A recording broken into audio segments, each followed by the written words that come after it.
Kemudian Syekh Ismail Al-Ansari dalam buku beliau Al-Qaulul Fasal tentang Maulidur Rasul, dia mengatakan di sini yang ketiganya, kata beliau, anna dzalikal qiyam, bahwa berdiri yang dilakukan oleh orang ramai itu litashkhisi dzatin nabi, untuk menyatakan bahawa nabi itu datang kepada mereka, akan nampak dalam nazam maulid terdapat dalam kitab Syekh Muhammad Ja'far Al-Barzanji. Tentu anda semua sudah hafal. Bila saya sebut Barzanji, saya tahu anda sudah hafal. Okay, kalau saya sebut Bukhari, anda siapa Bukhari? Itu. Tapi kalau saya sebut Barzanji, kita semua sudah hafal. Apa katanya? Wa qad sanna ahlul ilmi wal fadl wat tuqa qiyaman 'ala al-aqdami ma'a husni im'anin. Sesungguhnya para ahli ulama katanya telah mensunnahkan orang-orang alim, orang-orang yang mulia, orang-orang yang bertakwa untuk berdiri 'alal aqdam ma husni im'an, untuk berdiri bi tashkhisi dzatil mustafa wa huwa hadir, untuk meraihkan kedatangan Nabi sallallahu alaihi wasallam, bi ayyi maqamin fihi yuzkaru baldana, di mana-mana saja hari Maulid itu diadakan, Nabi akan hadir. Masya Allah, bagaimana dia nak pergi ke sana kemari dengan jasadnya sekali. Barangkali lah ini fikiran saya dan tentu salah ya. Yaitu katakan kalau itu Nabi datang secara ruhiyah, mungkin saja kan, kerana ruh itu mungkin cepat. Dari USD 17 ke USD 15 ke USD 14 pada hari yang sama, together same time, pergi ke sana kemari. Mungkin saja kalau itu ruh. Tapi kalau jasadian, kalau fisikal bagaimana? Nabi tidak boleh terbang dia. Okay? Jelas kalau, dan dia sudah meninggal dunia. Sebagai bukti Nabi itu tidak boleh terbang, anda baca dalam sirah ketika Nabi berhijrah dari Makkah ke Madinah. Apakah Nabi menggunakan sayap? Tidak. Ternyata Nabi mengikut jalan yang tidak biasa dan sangat suffer dalam perjalanan itu. Ini menunjukkan bahawa dia adalah basyarun mithlukum. Dia adalah manusia macam anda juga. Hanya bezanya baginda mendapat wahyu, itu saja yang membezakannya. So ini ghairu ma'qul. Apalagi kalau anda baca di awal kita berzanji itu, anda sudah baca sebenarnya dan anda lebih tahu dari saya, bahawa ketika Aminah melahirkannya, maka disambutlah bayi itu oleh dua wanita, yaitu Asia dan Maryam. Tengok tu.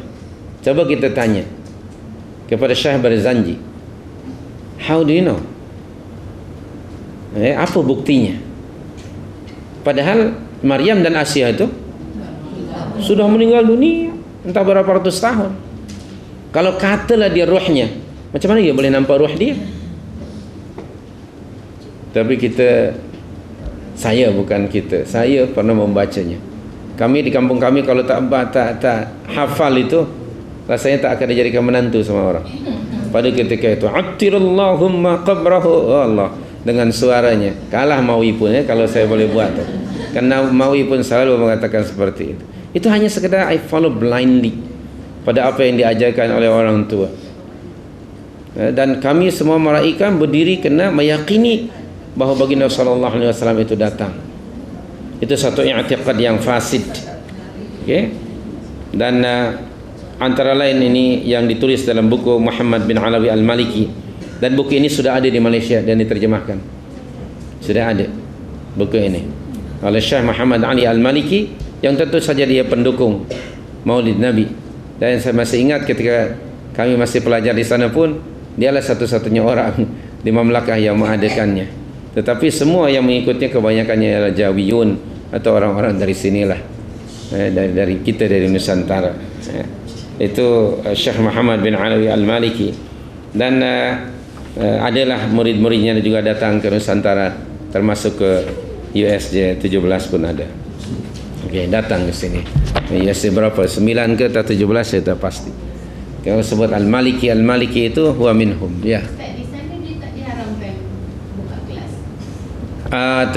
Dia tentu saja bukan diharamkan istilahnya ya. Diberitahu oleh pihak authority, dan pernah berdebat dengan Syekh Sulaiman bin Mani', ada bukunya. Kalau anda rujuk bukunya itu hadhihi mafahimuna, inilah kefahaman kita, setelah dia menulis tentang Maulidur Rasul, dan kemudian pernah debat di Taif ketika itu, dan tentu saja Syekh Muhammad Alawi Al-Maliki dia kalah dalam debat itu kerana tidak berdasarkan kepada nas. Tapi setelah dijelaskan kebenaran, dia tetap saja berpegang kepada pandangannya. Maka Allah berfirman dalam surah Ar-Ra'd, famadza ba'dal haqqi illa ad-dalal. Di dalam surah 13 ke itu ada firman Allah yang berbunyi famadza ba'dal haqqi illa ad-dalal. Ayat ke berapa tu? 90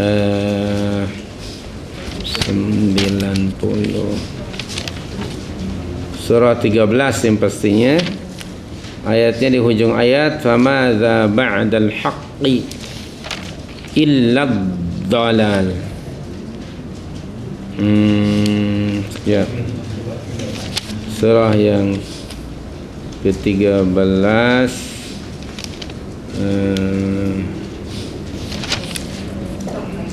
ayat bukan 14. Famadza ba'dal haqqi kata lupa saya, coba pastikan dulu sekejap ya. Famadza ba'dal haqqi illa ad-dalal, itu ayatnya. Tayyib tayyib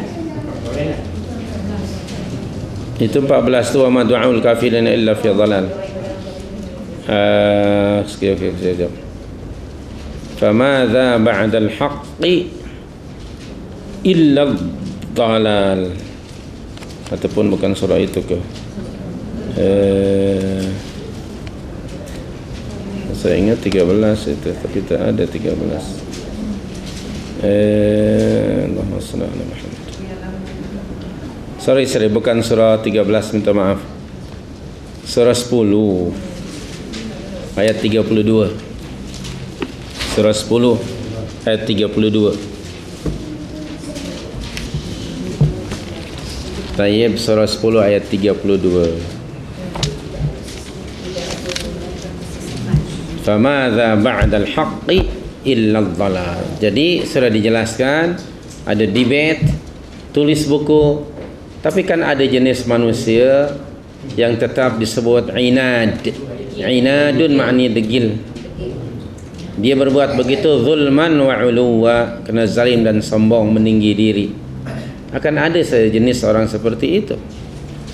Jadi tapi tujuan ataupun para ulama ketika itu mereka menjelaskan tentang kesesatan itu dan mana yang hak. Kerana tugas para ulama antara lain ialah menjelaskan ma huwal haq wa ma huwad dalal. Mesti dijelaskan famadza ba'dal haqqi. Lalu apa lagi setelah kebenaran itu dijelaskan? Begitu terperinci sekali.